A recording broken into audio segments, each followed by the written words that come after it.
Bismillahirrahmanirrahim. Assalamualaikum warahmatullahi wabarakatuh.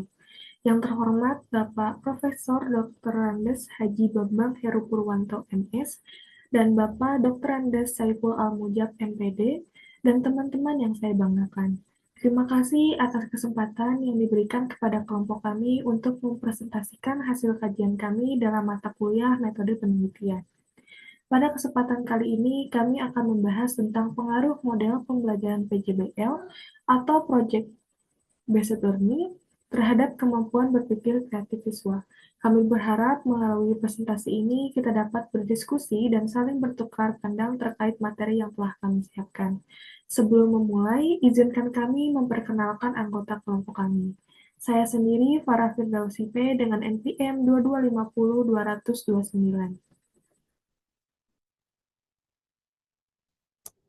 Perkenalkan, nama saya Azli Maida dengan NPM 22502012. Perkenalkan, nama saya Niki Nadini, NPM 2250219.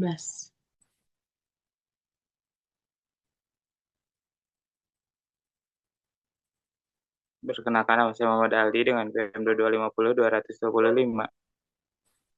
Oke, tanpa berlama-lama lagi, mari kita mulai pembahasan.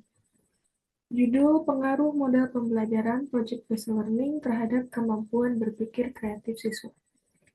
Kajian teori ini menurut Badar pada tahun 2014, pendekatan pembelajaran berbasis proyek, metode inovatif yang menekankan peran pusat siswa dan juga menganggap guru sebagai penggerak dan juga fasilitator yang memberikan kesempatan kepada siswa untuk bekerja secara mandiri dalam membangun pemahaman mereka.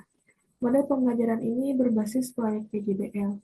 Pendekatan pembelajaran yang bertujuan untuk mendorong siswa agar belajar secara mandiri dalam menyelesaikan masalah yang mereka hadapi dengan tujuan menghasilkan proyek atau karya nyata menurut Deswara dan kawan-kawan pada tahun 2019. Rumusan masalah yang pertama yaitu, adakah perbedaan pada kemampuan berpikir kreatif siswa sebelum dan sesudah pembelajaran dengan menerapkan model pembelajaran Project Based Learning? Lalu yang kedua, seberapa besar pengaruh pembelajaran PJBL terhadap peningkatan kemampuan berpikir kreatif siswa? Selanjutnya yaitu ada hipotesis. Hipotesis yang pertama, terdapat perbedaan yang signifikan dalam kemampuan berpikir kreatif siswa sebelum dan sesudah pembelajaran dengan menerapkan model pembelajaran Project Based Learning. Hipotesis yang kedua, pembelajaran Project Based Learning memiliki pengaruh positif yang signifikan terhadap peningkatan kemampuan berpikir kreatif siswa. Hipotesis yang ketiga, metode Project Based Learning berkontribusi secara signifikan dalam meningkatkan kemampuan berpikir kreatif siswa melalui penerapan yang terstruktur dan berorientasi proyek. Pembahasan selanjutnya akan dibahas oleh tekniki.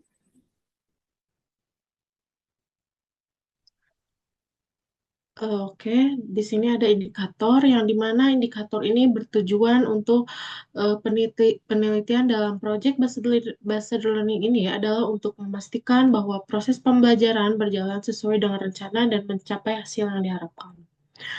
Adapun indikator yang pertama yaitu dimulai dengan pertanyaan esensial yang dimana langkah ini bertujuan untuk merangsang siswa dengan pertanyaan yang mendorong mereka untuk melakukan aktivitas. Guru juga menjelaskan tujuan pembelajaran, memotivasi siswa, dan menetapkan topik yang relevan dengan dunia nyata. Lalu ada yang kedua yaitu mendesain rencana proyek, yang dimana guru membantu siswa membuat rencana proyek termasuk pemilihan judul, tujuan, alat, dan bahan siswa. Siswa juga dibantu untuk mengorganisasikan tugas belajar mereka. Lalu ada yang membuat jadwal yang dimana langkah ini melibatkan pembuatan tim lain untuk menyelesaikan proyek.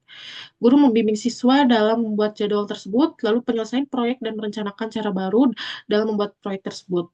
Lalu ada mengawasi siswa mengerjakan proyek yang dimana guru mengawasi pekerjaan siswa selama pembuatan proyek tersebut untuk memastikan mereka tetap berada di jalur yang benar. Lalu ada penilaian yang dimana guru membantu siswa melakukan refleksi atau evaluasi terhadap penyelidikan dan proses-prosesnya. Lalu siswa juga membimbing kelompok lain dalam mempresentasikan hasil proyek mereka. Lalu ada poin terakhir yaitu mengevaluasikan hasil proyek yang dimana siswa diberi kesempatan untuk mengkritisi hasil yang dipresentasikan dari kelompok lain dan diminta untuk mengumpulkan laporan tertulis. Indikator penelitian ini membantu mengukur dan mengevaluasi berbagai aspek dari pembelajaran sehingga dapat diketahui apakah siswa telah mencapai kompetensi yang ditargetkan. Oke, selanjutnya.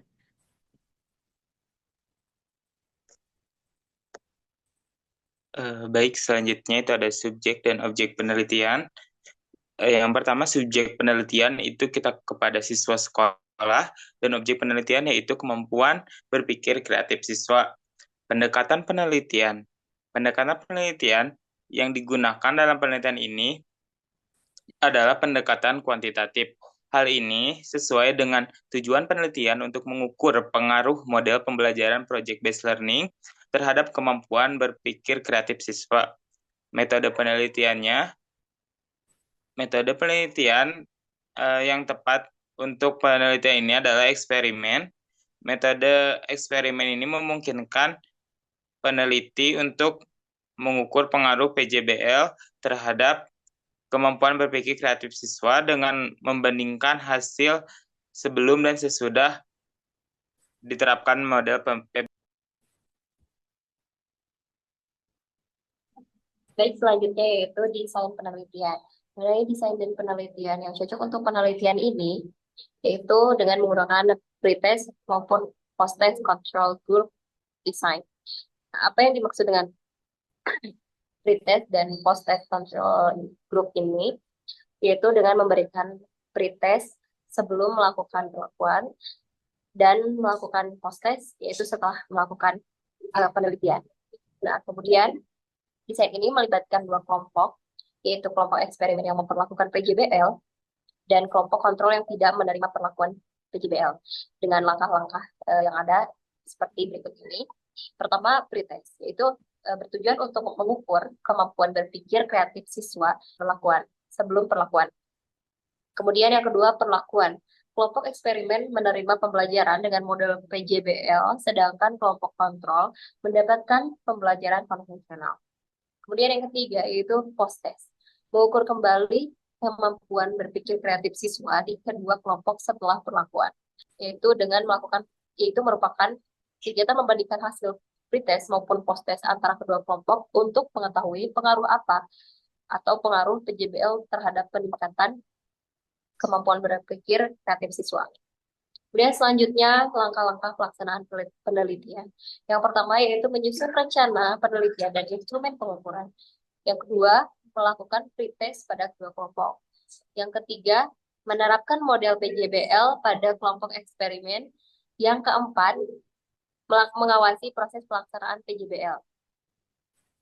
Yang kelima, melakukan post-test pada kedua kelompok. Kemudian yang terakhir, menganalisis data menggunakan uji statistik yang sesuai. Misalnya, uji t-test untuk menguji hipotesis. Pendekatan metode dan desain penelitian ini akan membantu kita dalam menguji hipotesis yang telah dirumuskan, kemudian dapat memperoleh hasil yang valid mengenai pengaruh PJBL terhadap kemampuan berpikir kreatif siswa. Sekian yang dapat saya sampaikan. Terima kasih. Oke, mungkin cukup sekian presentasi dari kelompok kami. Mohon maaf bila ada kesalahan kata dalam penyampaian. Terima kasih. Wassalamualaikum warahmatullahi wabarakatuh. Waalaikumsalam warahmatullahi wabarakatuh.